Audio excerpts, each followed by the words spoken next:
Alors comment on en sort? Il y a deux solutions.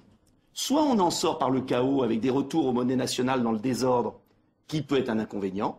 Soit on en sort comme je le propose depuis des années, comme je l'ai proposé avec Philippe Séguin, Marie-France Garou en 92, et beaucoup d'autres, la monnaie commune. C'est quoi? C'est pas la monnaie unique, c'est la monnaie commune.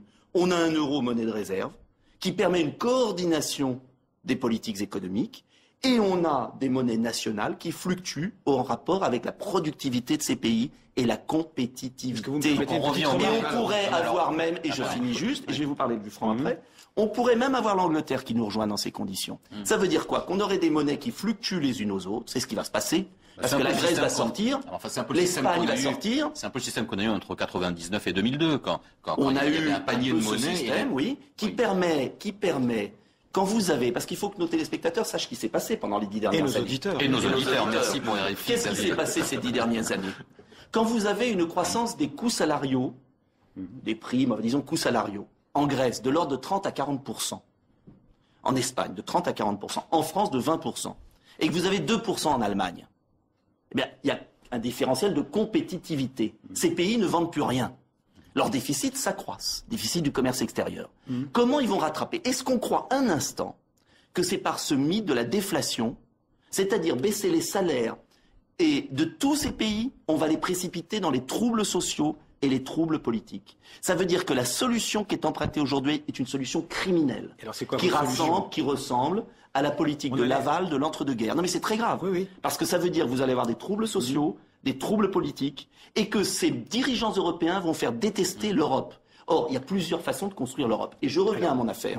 On peut tout à fait d'abord revenir aux monnaies nationales. Ça se fera. Vous verrez que ça se fera pendant 2 ans si ce n'est pas dans l'année en Grèce. Et en Espagne. Est-ce que vous me permettez à ce stade une petite remarque? Tout à fait. Si la France quitte la zone euro. Tout à fait. Vous savez que la France se finance aujourd'hui sur le marché international à 3,5%. Si la France quitte l'euro, elle va se financer sur le marché international à 10-12%. Vous n'en savez rien? C'est ce qui se passe. C'est ce qui se passe avec la Grèce. C'est ce qui se passe avec. C'est ce qui pourrait se passer avec l'Espagne. C'est la grande tarte à la crème. Pardonnez-moi. C'est la tarte à la crème. C'est la grande tarte à la crème pour faire peur. Je ne sais pas s'il faut tenter l'expérience du franc français. C'est la tarte à la crème pour faire peur. Pourquoi? D'abord, on oublie de dire qu'un pays a des créances et des dettes. Il a des dettes, mais il a aussi des créances. Quand on est passé à l'euro, on a converti la dette, qui était en francs, en euros. Quand on passera en francs, ou la Grèce, on convertira la dette en francs, automatiquement. Ça fera mal. Non, parce que à ce moment-là, pardonnez-moi, la dette n'aura pas bougé. Le franc n'aura pas bougé par rapport au cours initial. Attendez, vous pensez que la par France pourra rapport continuer à emprunter? Mais bien évidemment, parce que les marchés c'est ce que anticipent. Les économistes croient. Bon, il y en a beaucoup qui le disent aujourd'hui. Je peux les citer de Stiglitz à beaucoup d'autres. Aujourd'hui, plus on ira dans l'impasse, vous verrez que l'Espagne ne pourra pas tenir longtemps. On va convertir la monnaie, comme on l'a converti en passant l'euro. Ensuite, on pourra dévaluer. Et, bien évidemment, cela voudra dire une réduction des créances de nos créanciers. C'est évident, c'est-à-dire une sorte de restructuration de dette. Mais vous savez, les créanciers préféreront, comme pour l'Argentine, être remboursés à 85% ou 90% de leur dette, plutôt qu'à zéro. Parce que si vous croyez un instant que la Grèce, avec le traitement de choc qu'on lui inflige, l'Espagne et le Portugal, avec le traitement de choc qu'on leur inflige, vont pouvoir rembourser leur dette, mais alors c'est l'illusion totale. Ceux qui pensent que ces pays ne vont pas, et notamment la Grèce, ne vont pas pouvoir rembourser leur dette. Mais c'est une évidence. Comment croyez-vous qu'un pays qui va être essoré par une déflation, qui va réduire ses dépenses comme en Espagne. Le plan espagnol est une folie. Mais l'argent une folie intégrale. L'argent prêté par l'Europe va aider la Grèce quand même. Provisoirement. Provisoirement, mais vous ne traitez pas la cause du phénomène. C'est-à-dire l'incapacité de l'Espagne à vendre à l'extérieur. Seul le retour de la peseta, puis sa dévaluation, permettra à l'Espagne de redémarrer, comme l'Argentine a redémarré, comme la Suède. On me dit, vous êtes contre l'Europe. Est-ce que la Suède, pardonnez-moi, je finis mon raisonnement, est-ce que la Suède est moins européenne que la France? Je ne crois pas. Je connais bien la Suède. La Suède, en 92, a été dans l'obligation de dévaluer de 20%. Elle a redémarré son économie. C'est un des pays qui exporte le plus au monde.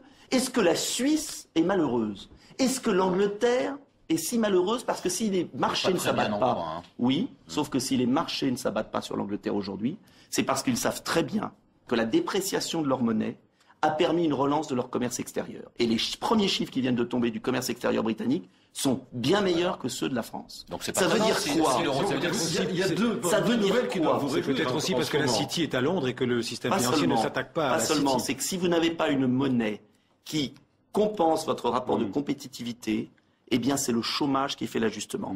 Et on est en train de placer, c'est extrêmement grave ce qui se passe, c'est une erreur mais historique. On est en train de placer les pays du Sud et la France dans une moindre mesure dans un étau incroyable. C'est-à-dire qu'on leur fait réduire des dépenses. Il faut de la rigueur. Mais il faut de la rigueur qui permette la solvabilité.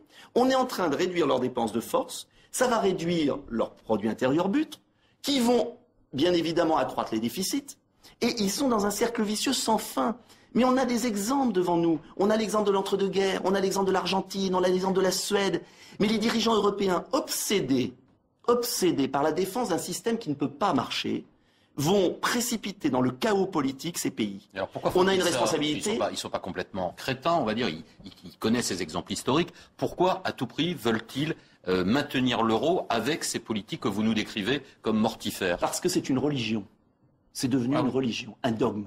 Comment voulez-vous qu'une oligarchie qui y gagne, parce qu'il ne faut pas s'y tromper. Qu'est-ce que vous voulez dire par là? Une oligarchie qui a mis la main sur l'Europe. Qui y gagne. Non, mais qu'est-ce que vous voulez dire par là?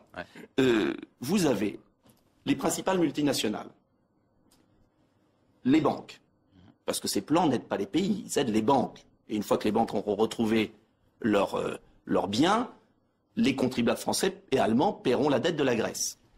Les banques. Ce que j'appelle ces dirigeants en apesanteur, messieurs Barroso et consorts, qui ne représentent personne, qui n'ont jamais été élus. Hein, plus des dirigeants européens qui sont leurs collaborateurs. Et je pèse mes mots. Cette petite classe... Des dirigeants européens élus. Élus, oui.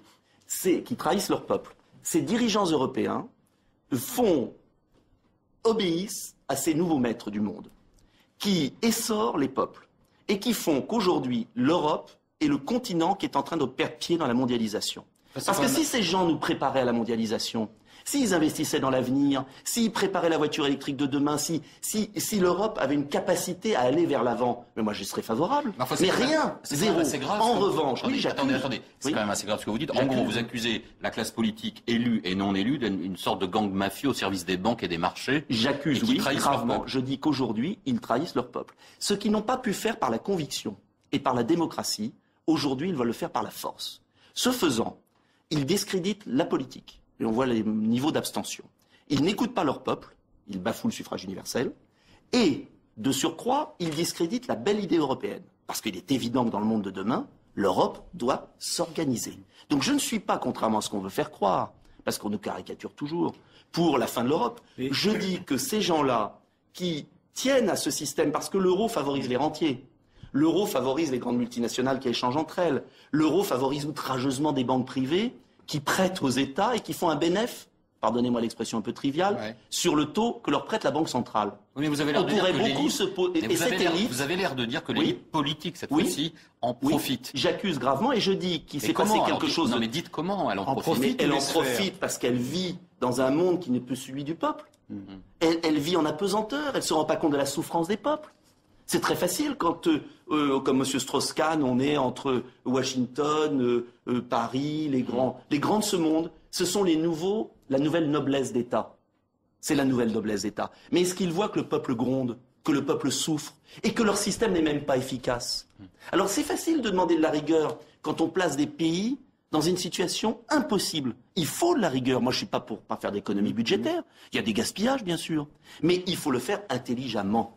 Et donc, je dis qu'aujourd'hui, et on l'a vu en France, quand au Parlement, M. Roger y était, je pense dans les tribunes, quand au Parlement, pour le plan d'aide à la Grèce, le Parti socialiste et l'UMP se sont décrédibilisés devant le peuple français en votant à l'unanimité quasiment, sauf votre serviteur et quelques autres, un plan d'aide scandaleux à main levée. Mais et qu'après, le lendemain, ils votent une rigueur inacceptable. Mais ils sont fous. Ils vont nous précipiter vers un chaos politique. Donc je dis que ces gens-là ont perdu le sens de la mesure. Mais ils ne le font pas. Je pense qu'ils le font, comment vous dire, ils sont sincères pour certains. Ils le font au nom de l'Europe. Mais l'Europe, il faut qu'elle marche. C'est bien de faire au nom de l'Europe, mais il faut qu'il y ait un sens Donc moi je demande simplement qu'ils regardent, qu'ils ouvrent les yeux et qu'ils arrêtent d'être prisonniers de cette oligarchie et qu'ils servent les peuples. Et là on construira une Europe solide.